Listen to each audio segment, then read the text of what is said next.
story was never meant to be shared, but after what happened in that apartment, I can't keep it to myself anymore. My name doesn't matter. What matters is that I moved into apartment 4B 3 months ago. It was cheap. Too cheap, actually. But I was desperate, and the landlord seemed eager to fill it. The place was clean, recently painted. The previous tenant had left in a hurry, the landlord said. Personal reasons? He didn't elaborate.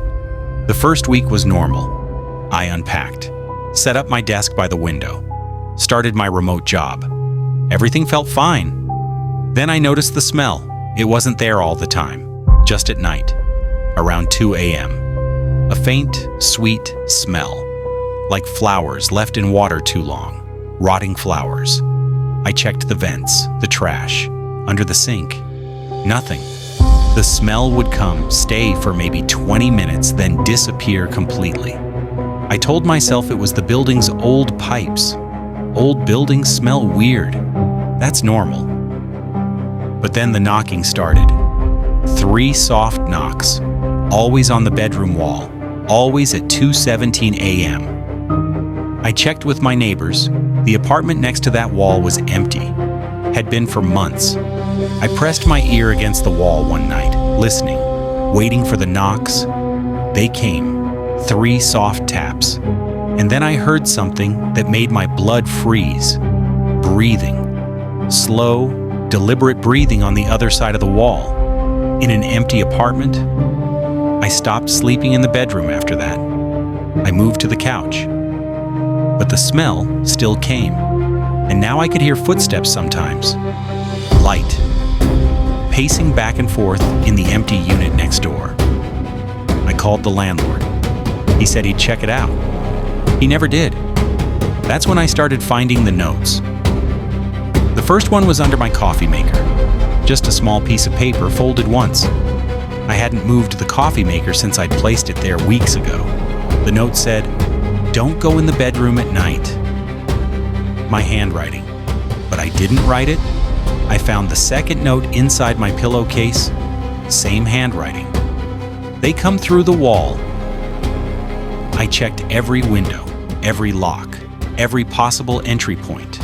Everything was secure, no one had been inside, but the notes kept appearing in my jacket pocket, between the pages of my books, inside my shoes, all warnings, all in my handwriting.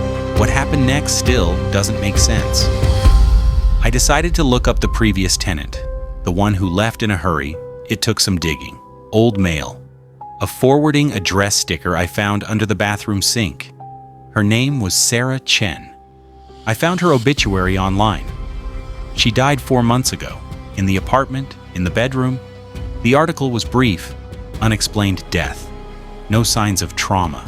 She was found facing the wall, her hands pressed against it, like she was trying to push something back. I should have left then. Broken the lease. Moved out that same night, but I didn't. Because that evening, I found another note. This one was different. It was taped to the bathroom mirror.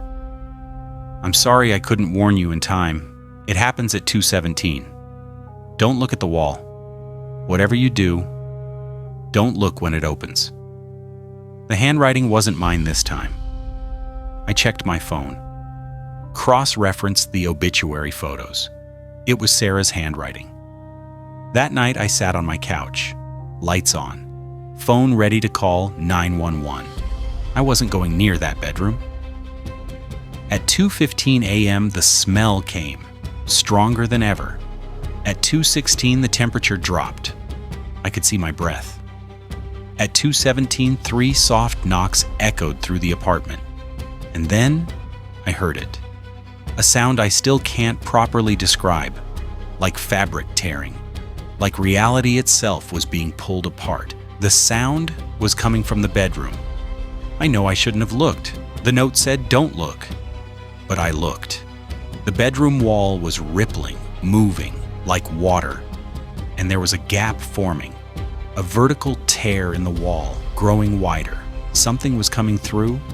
I saw fingers first, long, too long, pressing through from the other side. Then a hand, an arm. The smell was overwhelming now. That rotting sweetness, I ran, grabbed my keys, and ran. Didn't stop until I was outside the building. I slept in my car that night. When I came back the next morning, everything looked normal. The wall was solid. No tear, no gap. But there was one final note on my kitchen counter. It takes one person each time. Sarah was the last one. Now it's counting down to the next. You have until it opens again. Get out. I gave notice that day, broke my lease, lost my deposit. The landlord acted like nothing was wrong. He already had someone lined up to move in, a young guy. Just graduated. Needed a cheap place. I tried to warn him. I really did. He looked at me like I was crazy. Even now, this detail is terrifying. I drive past that building sometimes. Apartment 4B always has its lights on at night, but I've seen 3 different people move in over the last 2 months. I never see anyone move out. And last week, I got a text from an unknown number. Just 3 words. It's still counting. I don't live in that apartment anymore, but somehow I don't think that matters. Because last night at exactly 2:17 a.m., I woke up to 3 soft knocks on my bedroom wall.